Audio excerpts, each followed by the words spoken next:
अब हम डिस्कस करेंगे constitutional framework of reservation in India. तो in the constitutional framework of reservation in India सबसे पहले हम डिस्कस करेंगे कॉन्स्टिट्यूशनल फिलॉसफी। मतलब कि what is the constitutional philosophy for the reservation. अगर हम रिजर्वेशन की बात करें तो रिजर्वेशन के बारे में भारत का संविधान क्या कहता है, एंड उसमें भी हम फोकस करेंगे what is the constitutional philosophy when we talk about reservation in India. That is what we will be discussing now. तो उसमें हम देखेंगे कि भारत का जो संविधान है, constitution of India, it follows the dual framework of equality. तो भारत में जब हम इक्वालिटी की बात करते हैं तो दो तरीके का इंटरप्रिटेशन है constitution of India. If you talk about, so there is a dual framework of equality. So one is the formal equality. तो फॉर्मल इक्वालिटी होता है लॉ के सामने। जैसे अगर हम कानून की बात करें तो कानून के लिए सब बराबर है। So we call it equality before the law and equal protection of the laws. तो कानून के सामने हर कोई बराबर है, चाहे फिर वो पिछड़े जाति का हो या जनरल कैटेगरी का हो, ओबीसी हो, स्केड्यूल कास्ट हो, स्केड्यूल ट्राइब हो, अमीर हो, गरीब हो, हाईली एजुकेटेड स्कॉलर हो, या किसी बड़े मिनिस्टर का बेटा क्यों ना हो। मतलब कानून, इसलिए कहते हैं ना कानून अंधा है, the blind lady. So in India everybody is equal in front of the law. So that is what is the meaning of equality. तो डुअल फ्रेमवर्क में जो पहला डायमेंशन है that is a formal equality, जहाँ पे कि everybody is equal before the law. तो article 14 of the constitution, it guarantees equality before the law and equal protection of the laws. तो यहाँ पे कोई रिजर्वेशन का कॉन्सेप्ट नहीं आता है फॉर्मल इक्वालिटी की जब हम बात करें। बट भारत के संविधान में एक और फ्रेमवर्क है for equality, that we call it substantive equality. अब substantive equality takes into the consideration the reservation. तो substantive equality it talks about equal outcomes and not equal rules. मतलब कि सब्सटेंसिव इक्वालिटी का ये कहना है कि जो पिछड़ा वर्ग है, जो डिप्राइव्ड ऑफ रिसोर्सेस है, उसको एक एडिशनल सपोर्ट देने की बात करते हैं, एक्स्ट्रा सपोर्ट देने की बात करते हैं। So substantive equality talks about giving support, it talks about reasonable classification, it talks about classifying unequal people जो डिप्राइव्ड हैं, and it talks, substantive equality talks about unequal people receiving unequal treatment to ensure fairness। तो हम ये discuss करेंगे। तो हम ये देखेंगे कि अगर भारत के संविधान की बात करें, the constitutional philosophy of reservation in India, we have dual framework. हम फॉर्मल इक्वालिटी की बात करते हैं जहाँ पे हर कोई बराबर है। Article 14 of the Indian constitution, it talks about formal equality, everybody is treated equally. But we also have substantive equality wherein support is given, extra support, some additional support is given to marginalized society, to the backward classes, to the people deprived of resources. So we call it reasonable classification. So substantive equality is also there, and हम देखेंगे कि ये जरूरी है because substantive equality, it will play a role in correcting the historical injustice. Substantive equality will play a role in leveling the playing field, and it will also ensure constitutional harmony। जहाँ पे हम देखेंगे कि article 15(4), it empowers the state to make special provisions for the advancement of socially and educationally backward classes, and article 16(4), it allows for the reservation of appointments or post in public employment। तो Article 15.4 and Article 16.4, it talks about substantive equality, whereas Article 14, it talks about formal equality. तो हम काफी अच्छे से अभी इसको discuss करेंगे, and हम देखेंगे कि जैसे हमने ऑलरेडी डिस्कस किया था कि रिजर्वेशन की कितनी ज्यादा जरूरत है भारत में। जहां भी एक ऐसा कम्युनिटी होगा which is deprived of resources, reservation will come into the picture. And Bharat के संविधान में भी रिजर्वेशन को महत्वता दी गई है, और हमने कॉन्स्टिट्यूशनल फिलोसफी देखा भारत में दो फ्रेमवर्क हैं when we talk about equality: formal equality and substantive equality. So now let us discuss it in some good detail. So the dual framework of equality. So the Indian Constitution, it approaches the equality through a dual framework. The Constitution of India, it approaches equality through a dual framework, and that dual framework is formal equality and substantive equality. अगर हम formal equality की बात करें, so the formal equality, it demands that the law treat every individual identically, ignoring their socio-economic backgrounds. तो formal equality का मतलब है कि सबको एक समान देखो, treat everyone equally regardless of their socio-economic background. That is the formal equality. So the formal equality, it demands that the law treat every individual identically, ignoring their socio-economic backgrounds. तो formal equality का मतलब ये है कि formal equality Bharat का संविधान में we talk about formal equality where the demand is that the law treat every individual identically, सबको एक समान से ट्रीट किया जाता है। यहाँ पे कोई रिजर्वेशन का कंसेप्ट नहीं है when we talk about formal equality। और जब हम कानून की बात करते हैं तो बिल्कुल एक ये ऑब्वियस बात है कि everybody should be treated equally। So formal equality aims to eliminate arbitrary discrimination and legal barriers। Now अगर हम फॉर्मल इक्वालिटी की बात करें, so section like article 14 constitution of India में वी हैव आर्टिकल 14।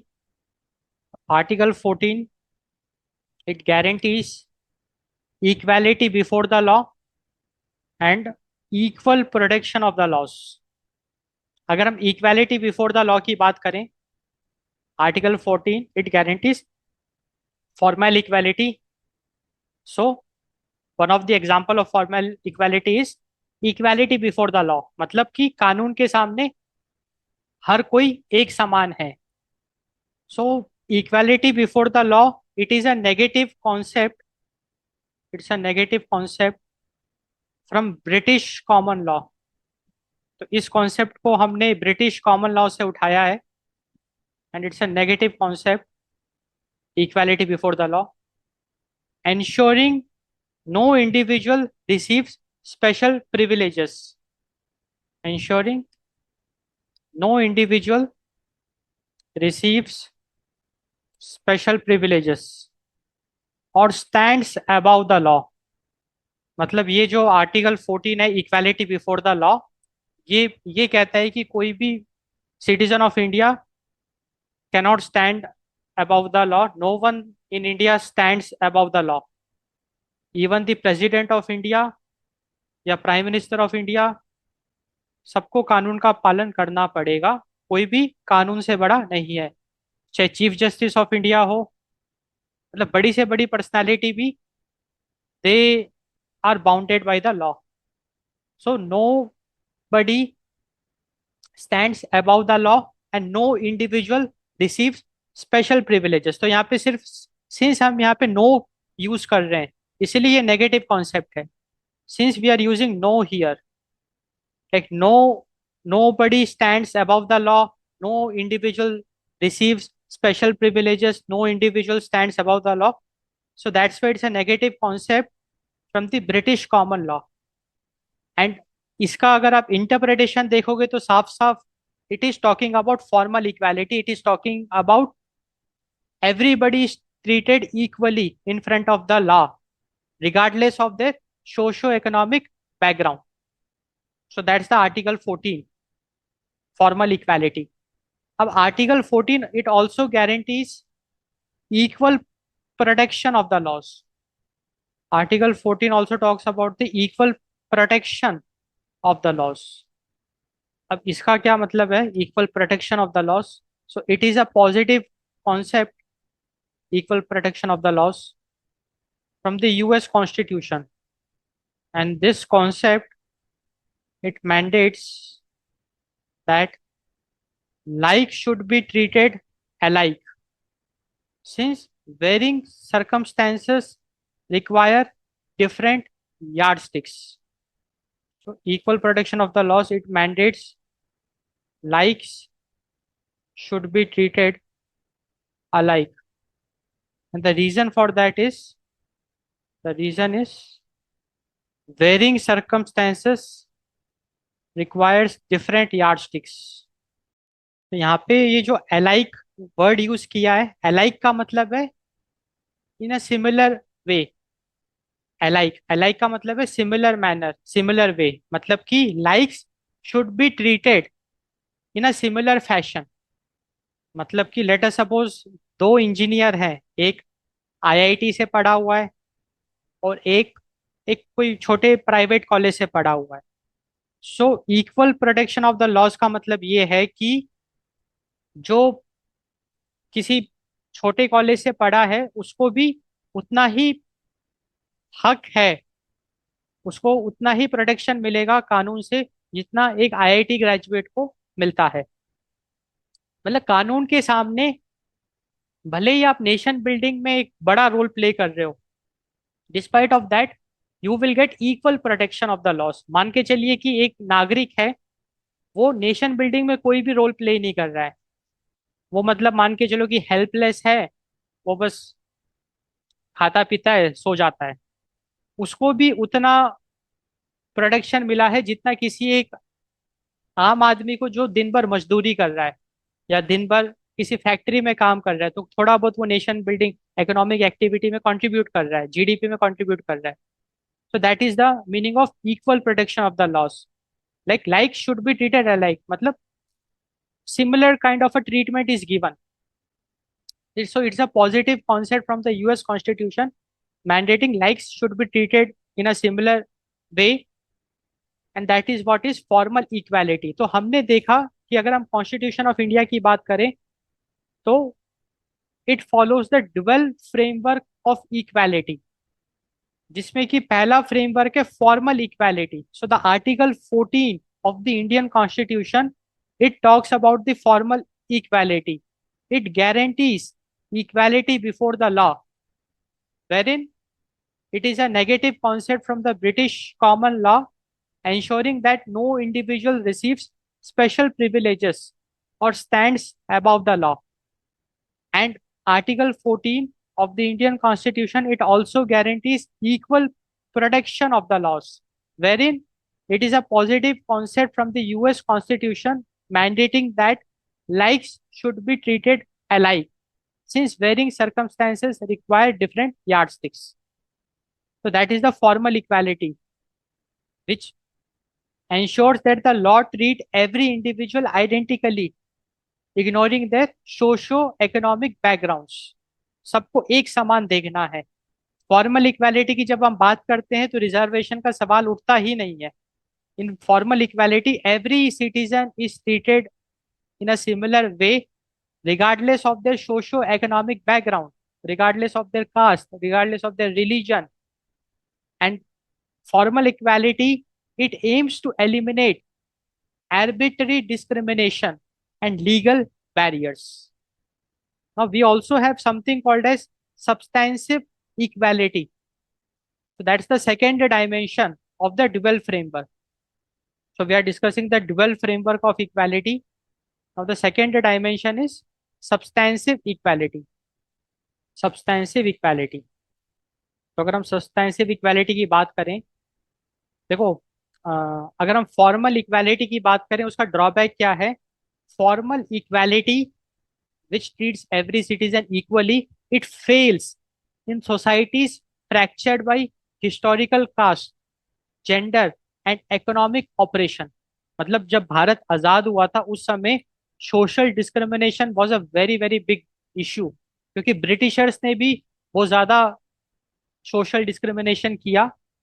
एंड आपस में भी हमने देखा कि भारत में बहुत ज्यादा सोशल डिस्क्रिमिनेशन था, जिसकी वजह से अगर हम सिर्फ फॉर्मल इक्वालिटी लेके चलें, अगर हम सिर्फ सबको बराबरी का दर्जा देके चलें, तो जो मार्जिनलाइज्ड ग्रुप है, सोशली बैकवर्ड क्लासेस है, वो पिछड़े रह जाएंगे। क्योंकि उससे होगा क्या, अगर हम उनको सपोर्ट नहीं करेंगे तो it will lead to inequality, because the socially discriminated people, they were deprived of even basic resources, so they needed extra support from the state, and hence there was the concept of substantive equality wherein we favor the marginalized communities. So in substantive equality we don't treat every individual equally, rather we consider the socio-economic background of individuals, and based on that we give them some additional benefits, added advantage to ensure fairness. Here we are talking about fairness. So formal equality, it fails in societies fractured by historical, caste, gender and economic oppression. क्योंकि अगर हम भारत की बात करें, जब भारत आजाद हुआ था, so we saw there was discrimination based on the caste, there was even discrimination based on the gender. क्योंकि जब भारत आजाद हुआ था तो जो विमेन थी उनको इतना फ्रीडम नहीं मिला था, क्योंकि भाई गांव देहात था। आप अभी भी अगर आप किसी गांव में जाएंगे तो वहां देखते हैं ना कि women, they are so protected, उनको बिल्कुल भी फ्रीडम नहीं है। और चाइल्ड मैरिज जैसी चीजें तो पहले बहुत ज्यादा कॉमन थी। So we saw that societies in India at the time of independence, they were already fractured by caste, gender and economy.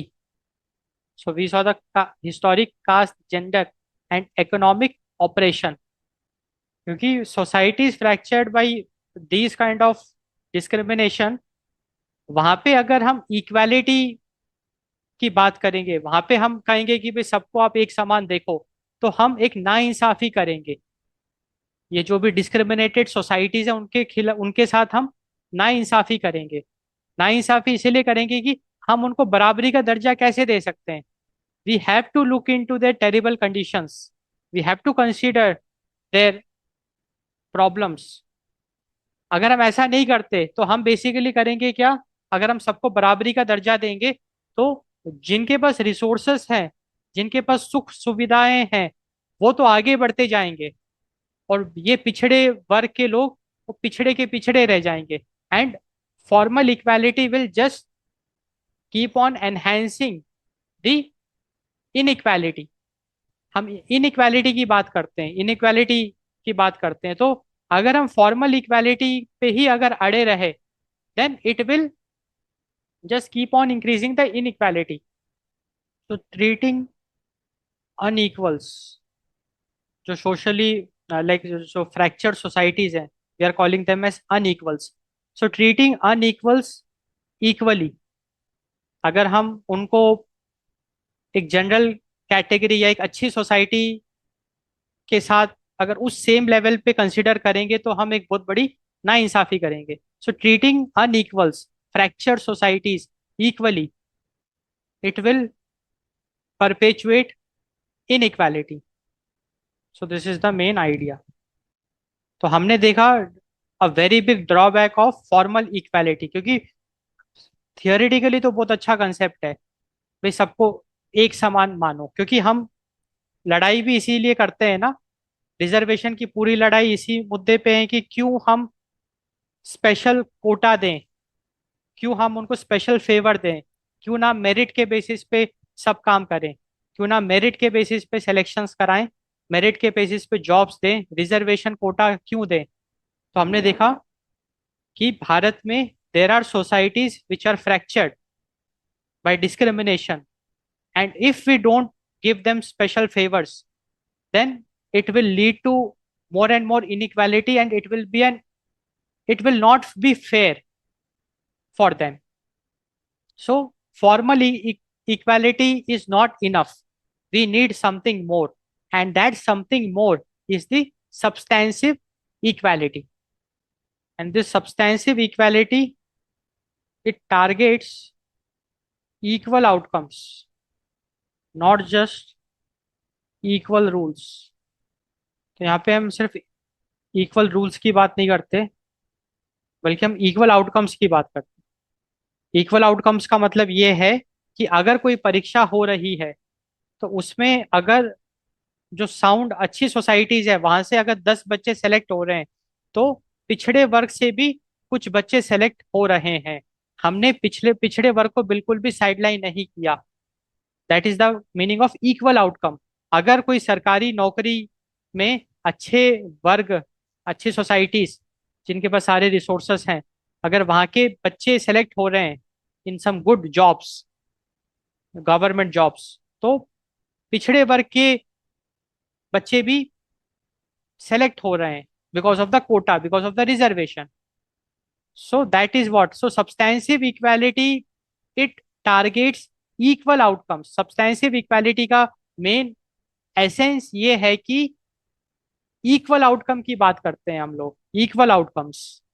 तो different different societies, they should not gate deprived. मतलब एक बहुत अगर फ्रैक्चर्ड सोसाइटी है, अगर हम equal outcomes की बात नहीं करेंगे, तो वो फ्रैक्चर्ड सोसाइटी पूरी तरीके से साइडलाइन हो जाएगी, एंड वो हमारे लिए बहुत हानिकारक है। क्योंकि अगर एक सोसाइटी पूरी तरीके से अगर साइडलाइन हो गई, अगर वो इंक्लूसिव गवर्नेंस की हम बात करते हैं, अगर हम वो अगर हमारे सिस्टम में इंक्लूड नहीं होगी, तो फिर वो सोसाइटी हमारे अगेंस्ट जा सकती है। इसीलिए जो गवर्नमेंट ऑफ इंडिया है, इट ऑल्सो टॉक्स अबाउट सबका साथ सबका विकास। तो सबको साथ लेके चलना है, and that is possible with substantive equality which targets equal outcomes and not just equal rules. So substantive equality, it recognizes the structural barriers. It recognizes the structural barriers. So substantive equality, it recognizes that individuals facing poverty or social stigma cannot compete fairly with the privileged. So substantive equality, it recognizes that individuals facing poverty or social stigma cannot compete fairly with the privileged. So substantive equality, it considers the structural barriers in the society. It considers the fact that Indian societies are fractured by historical caste, gender, and economic discrimination, oppression. And since it recognizes that individuals facing poverty and social stigma cannot compete fairly with the privileged, it classifies the individuals based on something called as reasonable classification. And here, the unequal people, like the deprived people, socially marginalized people, we call it unequal people, they receive unequal treatment in the form of some additional support, in the form of reservation, in the form of quota, to ensure fairness. And that is the core essence of substantive equality. So in substantive equality, there is a concept of reasonable classification. So the judiciary, it permits the state to classify individuals based on reasonable classification. So the judiciary permits the state to classify individuals based on reasonable classification. तो reasonable classification का मतलब we do consider the structural barriers and we classify accordingly.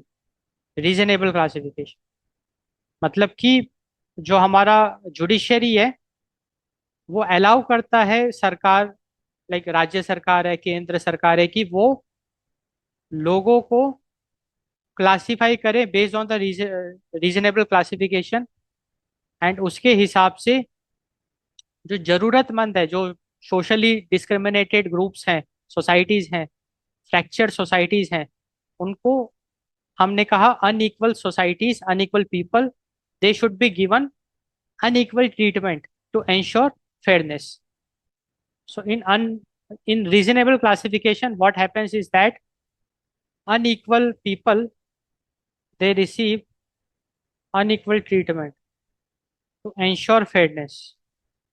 Unequal people, जो fractured societies हैं, जो marginalized communities हैं, उनको unequal treatment दिया जाता है, उनको special favors दिए जाते हैं to ensure fairness. So that's the substantive equality. तो हमने देखा कि किस तरीके से if we talk about the constitutional philosophy with regards to reservation in India, हमने देखा कि भारत का संविधान it follows the dual framework of equality, जहाँ पे कि the constitution of India it also talks about the formal equality, article 14, wherein everybody is treated equally regardless of their socio-economic backgrounds.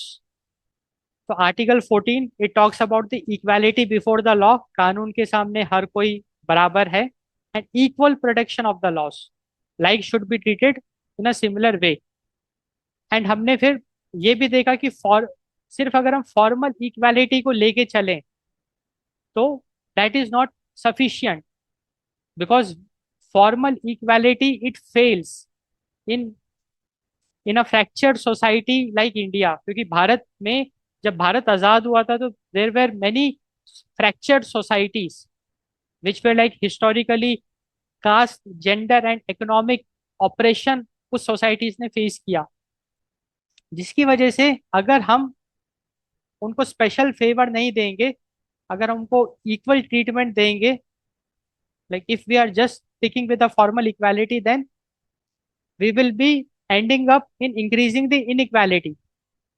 जो मजबूत सोसाइटीज हैं वो और मजबूत होती जाएगी, और जो पिछड़ा वर्ग है वो और पिछड़ा वर्ग होता जाएगा. तो उस चीज को सॉल्व करने के लिए, उस प्रॉब्लम को सॉल्व करने के लिए, उस चीज को अवॉइड करने के लिए, we also have something called as substantive equality, wherein the goal, the target is equal outcomes, not just equal rules.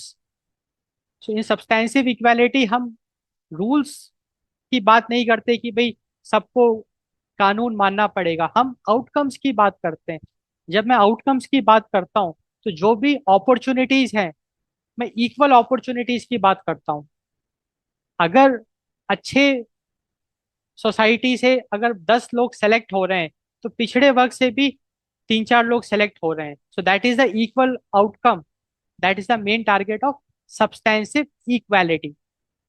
And हमने देखा कि किस तरीके से substantive equality it considers the structural barrier, it recognises individuals facing poverty, social stigma, and it recognises the fact that fractured societies, individuals facing poverty and social stigma, they cannot compete fairly with the privileged. And that's why the judiciary it permits the state, judiciary governments को ये एक free hand देता है, permission देता है कि states can classify individuals based on reasonable classification.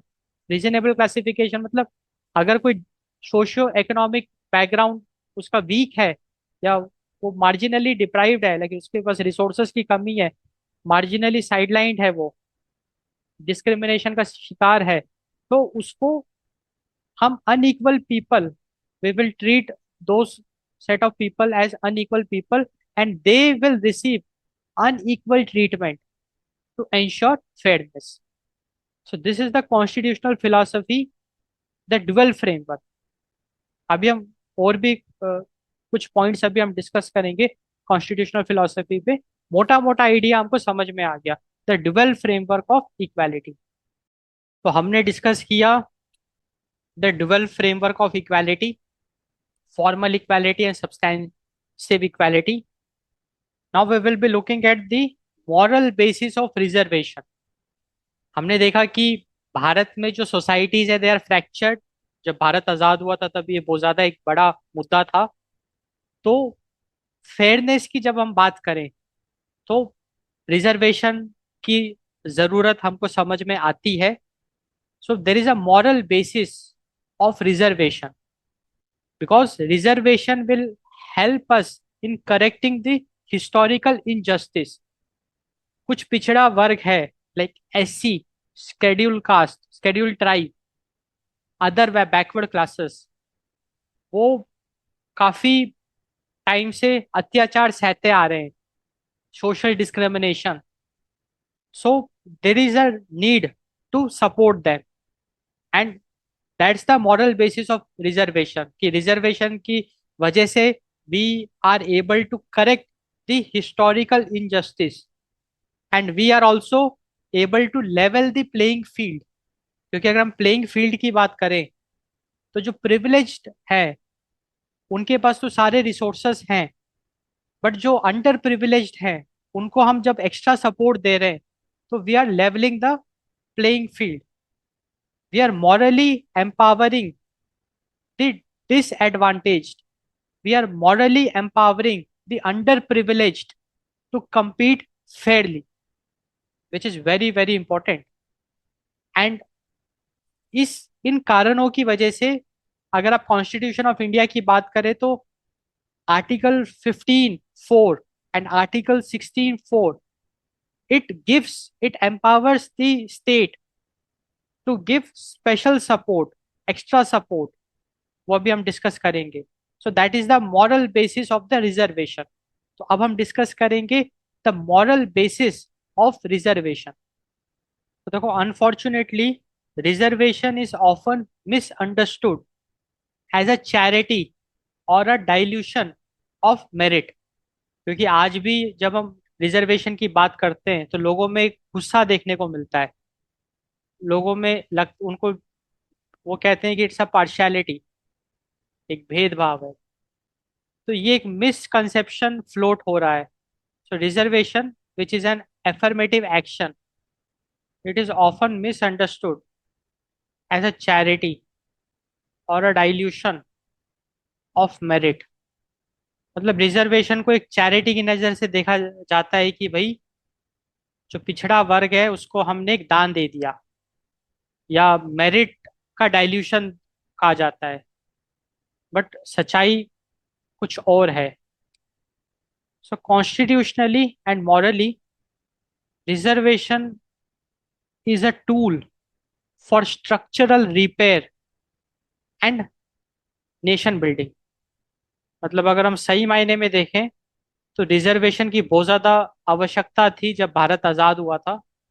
So constitutionally and morally reservation is a tool for structural repair. क्योंकि जो पिछड़ा वर्ग, जो फ्रैक्चर्ड सोसाइटीज हैं, उनको जब हमने रिजर्वेशन दिया, एक्स्ट्रा सपोर्ट दिया, तो वहाँ के जो यंग लोग हैं, यंगस्टर्स हैं of underprivileged societies, fractured societies, they started getting opportunities, जिसकी वजह से they were able to heal the poverty or the problems, and that led to the structural repair, and it also contributed in nation building। तो अगर हम moral basis of reservation की बात करें तो यहाँ पे तीन हम इम्पोर्टेंट डायमेंशंस डिस्कस करेंगे। सबसे पहला तो हम देखेंगे कि reservation is basically it is correcting the historical injustice।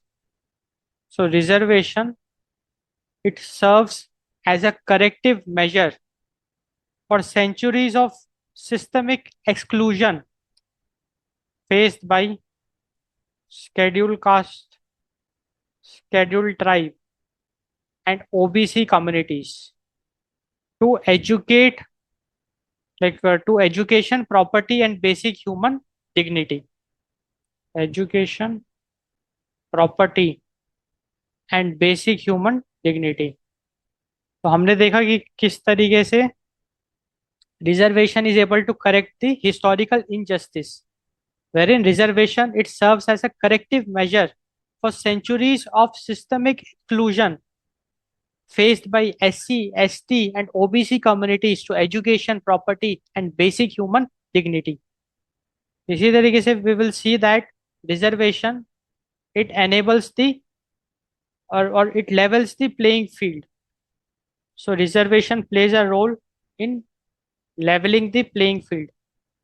And these are some very important ground realities or the significance of having reservation, especially during the times of post independence, leveling the playing field.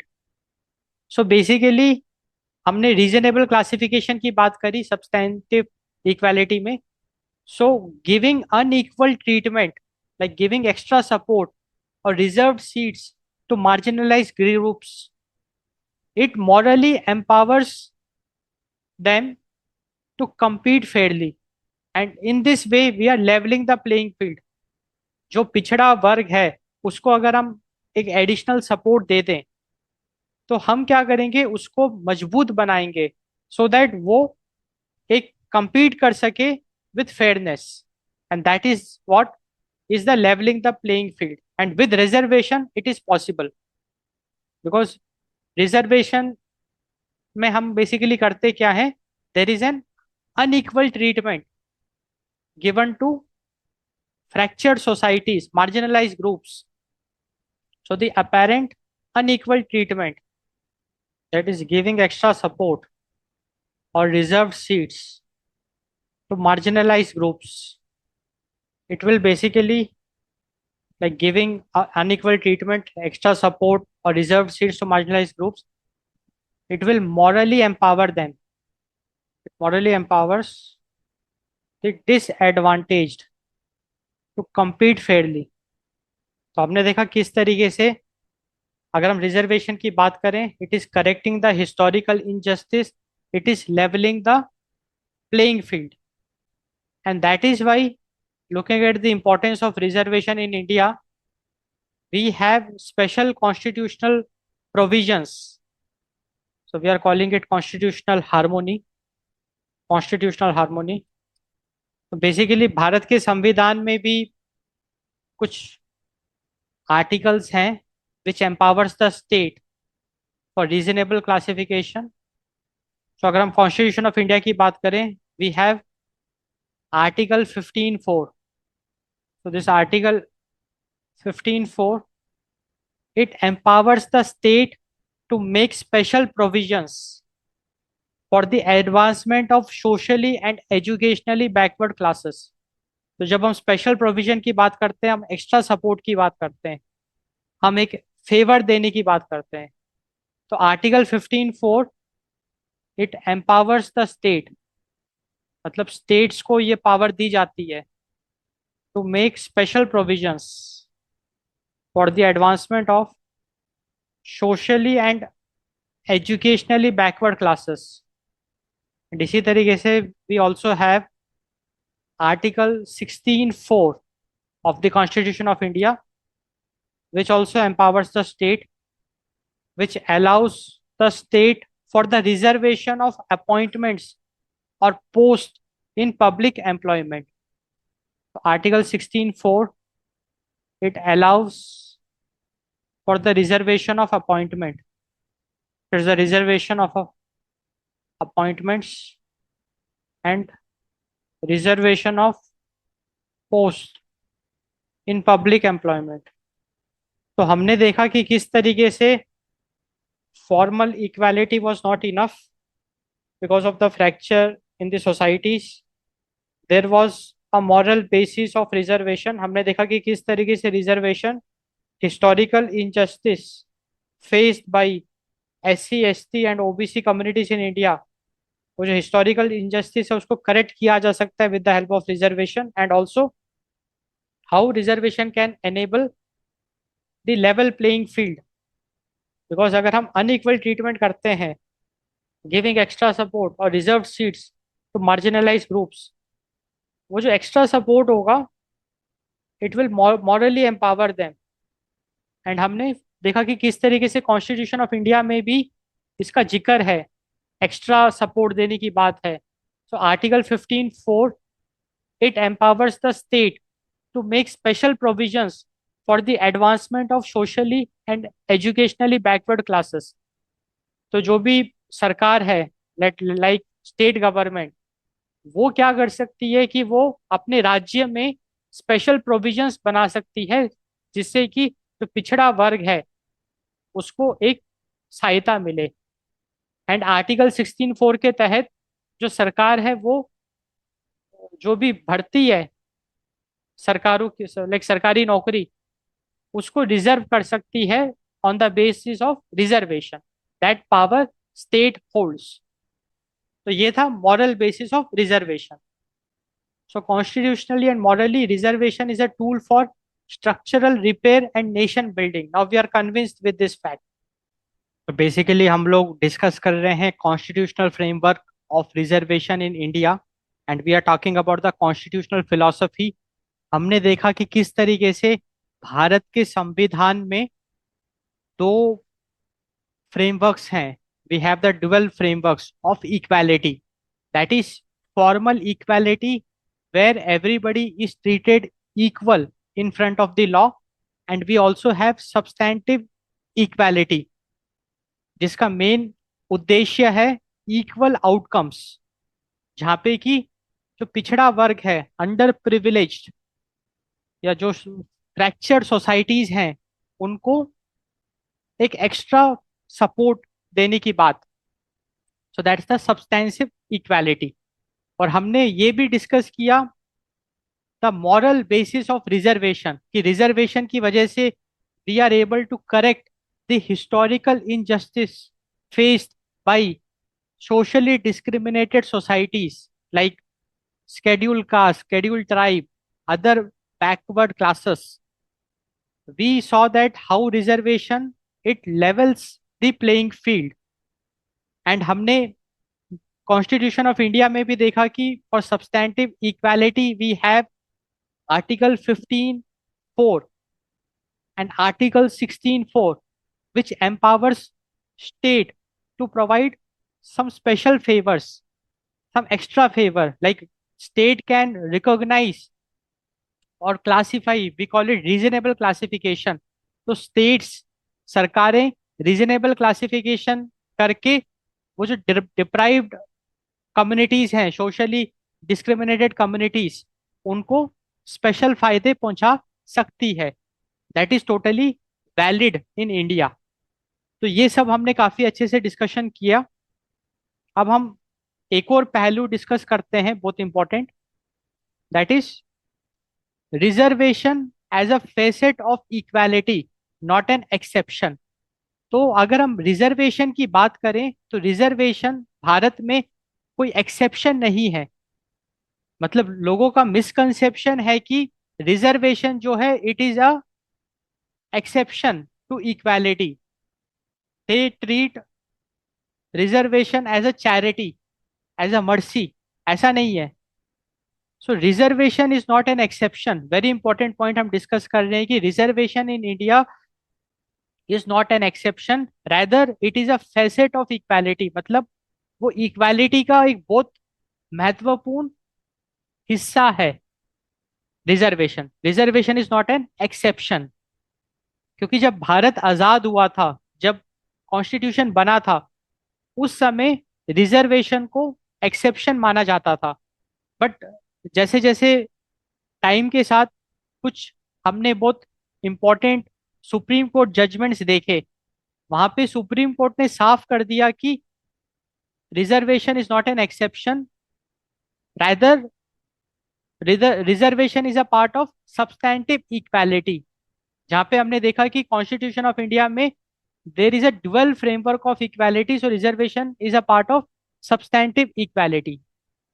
So formal equality plus reservation, that is the affirmative action, it forms the substantive equality, and that is what is the need of the hour. क्योंकि हम अगर भारत की societies की बात करें, Indian societies, they need substantive equality, and why we need that वो हम काफी बार डिस्कस कर चुके हैं. बिकॉज अगर हम फॉर्मल इक्वालिटी की बात करें तो जो फ्रैक्चर्ड सोसाइटीज हैं वहां पे फॉर्मल इक्वालिटी एक नाइंसाफी वाली बात हो जाती है, वो इनइक्वालिटी को बढ़ाने वाली बात हो जाती है. तो जहां भी we have marginalized societies, social discrimination, fractured societies, their substantive equality is needed so that equal outcomes we can achieve. And for that, we have to have formal equality plus reservation, which is an affirmative action. So the combination of formal equality with the affirmative action, that is a reservation, it will give us substantive equality. तो इसी को अभी हम discuss करते हैं. तो मैंने कहा कि reservation is a facet of equality. Reservation is a facet of equality, not an exception. So in the early decades of Indian Republic, the Supreme Court itself viewed Article 15(4) and Article 16(4) as exceptions. So that was very strange. The Supreme Court viewed articles like Article 15(4) and Article 16(4), because हमने देखा है कि constitution of India में article 15(4) and 16(4) it talks about empowering the state with special powers of reasonable classification and providing special support, extra favor to marginalized societies, to underprivileged societies. So Supreme Court of India in the early decades of Indian Republic, it viewed these articles as exceptions. So this was very strange. So earlier, reservation was viewed as exceptions, exceptions to the general rule of equality. And the general rule of equality is stated in Article 15(1) and 16(1). जब भारत आज़ाद हुआ तो कुछ decades तक supreme court जो है वो reservation को exception मानता था. Supreme Court considered reservation as an exception to the general rule of equality. Like Supreme Court viewed Article 15(4) and Article 16(4) as exceptions to the general rule of equality, which was stated in Article 15(1) and Article 16(1). And Supreme Court basically it treated reservation, treating reservation as a compromise on equality. तो supreme court ने reservation को exception माना and supreme court viewed reservation as a compromise on equality. But समय के साथ कुछ बहुत interesting cases supreme court के सामने आए, एंड उसके बाद supreme court realise that reservation is not an exception but it is a facet of equality. So we saw a major shift in constitutional philosophy with regards to reservation in India, and this major shift in constitutional philosophy occurred in landmark judgments. So we saw a major shift in constitutional philosophy. So a major shift in constitutional philosophy, it occurred in some landmark judgments, and landmark judgments like State of Kerala versus N.M. Thomas, 1976, and also Indra Sawhney versus Union of India, 1992. So after these landmark judgments by the Supreme Court of India, we saw a major shift in constitutional philosophy. of reservation in India, wherein if we look at the modern view, so the modern view of reservation, it considers reservation as a facet of equality, not an exception. It considers reservation as substantive equality. Like the modern view talks about substantive equality, wherein substantive equality is basically the combination of formal equality and reservation. And this reservation is, it is an affirmative action.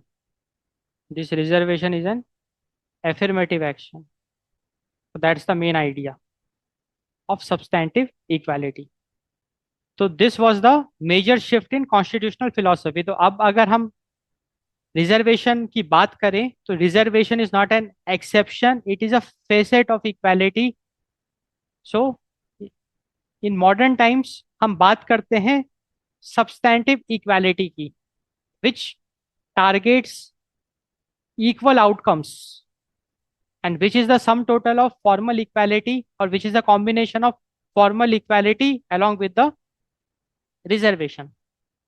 तो जो हमारी judiciary है उसने समय के साथ recognise कर लिया कि reservation it is an expression of equality itself. So the judiciary, it recognized that reservation is an expression of equality itself. मतलब रिजर्वेशन कोई एक अलग चीज नहीं है, कोई एक्सेप्शन नहीं है, बल्कि रिजर्वेशन भी इक्वालिटी का हिस्सा है. Reservation is an expression of equality itself. तो यहाँ पे दो बहुत महत्वपूर्ण ऑब्जर्वेशंस हमको देखने को मिला. अगर हम ट्रू इक्वालिटी की बात करें, ट्रू इक्वालिटी का मतलब ये है कि अगर कोई सोशली डिप्राइव्ड है तो we have to consider that factor as well. Under privilege societies को, उनकी कंडीशंस को हमको मद्देनजर रख के हम डिसीजंस लेते हैं. If we consider the structural barriers, then that leads to true equality. So true equality, so substantive equality is the true equality. So true equality, that's a substantive equality, it cannot be achieved without active state intervention. मतलब सरकार की दखल के बिना, क्योंकि सरकार को तो दखल देना पड़ेगा ना, because of article 15(4) and 16(4). Because जो भी स्पेशल प्रिविलेजेस देने हैं वो सरकार ही तो डिसाइड करेगी, फिर चाहे वो केंद्र सरकार हो चाहे राज्य सरकार हो. So without state intervention true equality cannot be achieved. Like the substantive equality we cannot get because the reservation it will be decided by the state.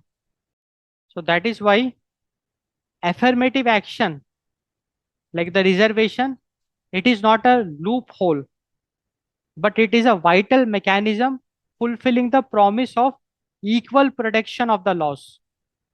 So we can say that, therefore, affirmative action is not a loophole, but it is the vital mechanism fulfilling the promise of equal protection of the laws. अब हम क्या करते हैं कि जो भी अभी हमने पढ़ा है उसको समराइज कर लेते हैं. लाइक द कॉन्स्टिट्यूशनल फिलोसफी को हम फटाफट समराइज कर लेते हैं. Summary of constitutional philosophy. जब हम रिजर्वेशन की बात करते हैं तो what is the constitutional philosophy for it. तो हमने देखा कि भारत में डुअल फ्रेमवर्क है. तो जब इनिशियल कुछ डेकेड्स में हमने देखा कि supreme court it viewed reservation as an exception to the general rule of equality. It treated reservation as a compromise on equality. But with time, with some landmark judgments, we saw a shift in constitutional philosophy wherein reservation, like the judiciary, it recognized the reservation as a facet of equality and not an exception. It recognized that reservation is an expression of equality itself. So the modern view, it talked about substantive equality. It talked about true equality, which is a combination of formal equality along with the reservation. And हमने देखा कि reservation के लिए there has to be a active state intervention. So without active state intervention, we cannot have true equality. And that is why reservation becomes very important. क्योंकि अगर हमको true equality चाहिए समाज में, if we want true equality, then reservation plays a role in that. Without reservation we cannot have true equality, we will not have fairness. So Bharat का जो संविधान है, it prioritizes substantive justice, substantive equality over the superficial equality. So formal equality is a superficial equality. On papers, formal equality looks very good, but in the ground level, अगर हम भारत की social structure को देखें, so there formal equality it fails because we saw like fractured societies में formal equality it completely fails. So that's why the Constitution of India it prioritizes substantive justice over superficial equality. So the Indian Constitution it prioritizes substantive justice over superficial equality. And the Indian Constitution it establishes that the unequal treatment of historically oppressed groups is a constitutional duty. जो पिछड़ा वर्ग है उनको extra support देना, special favour देना, extra favour देना, ये एक ड्यूटी है. It's a constitutional duty which is required to achieve a genuinely egalitarian society. मतलब ये एक ऐसा ड्यूटी है जो कि जरूरी है सो दैट हम एक ऐसी सोसाइटी बनाए जहाँ पे everybody will get equal outcomes. All people are treated as equal, having the same rights, freedoms and opportunities. मतलब सबको बराबरी का अपॉर्चुनिटी मिले. उसके लिए पिछड़े वर्ग को सपोर्ट करना, एक्स्ट्रा फेवर देना, ये एक कॉन्स्टिट्यूशनल ड्यूटी है. It is not an exception, it is not a mercy, it's not a कि हमने दया कर दी या हमने एक चैरिटी कर दिया. No, rather it's a constitutional duty to help the underprivileged societies. तो कितना एक इम्पॉर्टेंट हमने यहाँ पे पॉइंट देखा. तो भारत का संविधान अगर हम देखें तो भारत का संविधान वो सब्सटैंटिव इक्वालिटी की बात करता है, उसको ज्यादा प्रायोरिटी देता है. The constitution of India it considers the formal equality as a superficial equality and it prioritizes the substantive equality because that's the true equality. And it also establishing that the unequal treatment of historically oppressed groups, पिछड़े वर्ग को अगर हम जो unequal treatment दे रहे हैं, extra support, extra favour दे रहे हैं, it is a constitutional duty. It is a constitutional duty which is required to achieve a genuinely egalitarian society. So that's the constitutional philosophy. तो हमको अब ये पता चल गया कि अगर हम रिजर्वेशन की बात करें तो कॉन्स्टिट्यूशन ऑफ इंडिया क्या कहता है, like what's the constitutional philosophy with regards to reservation in India. तो हमने देखा कि Constitution of India it prioritizes the substantive equality which talks about equal outcomes, equal opportunities. So Constitution prioritizes substantive equality over formal equality or the superficial equality. And Constitution of India it also establishes that unequal treatment given to the historically oppressed groups in terms of extra favor, extra support, it is a constitutional duty which is required to achieve a genuinely egalitarian society. It means Constitution of India, it supports the idea of reservation. It supports the concept of reservation. तो हम आपस में चाहे कितनी बहस बहस कर लें कि रिजर्वेशन हटाओ, रिजर्वेशन होना चाहिए नहीं होना चाहिए, बट कॉन्स्टिट्यूशनल फिलोसफी की अगर हम बात करें तो कॉन्स्टिट्यूशन ऑफ इंडिया तो कहता है कि ये हमारी कॉन्स्टिट्यूशनल ड्यूटी है। Reservation is a constitutional duty. जो पिछड़ा वर्ग है उसको सपोर्ट करना, उसको एक्स्ट्रा फेवर देना, it's a constitutional duty to achieve true equality. क्योंकि अगर हम ट्रू इक्वालिटी की बात करें तो true equality is the substantive equality, so that's the formal equality plus the reservation, so that's the constitutional philosophy.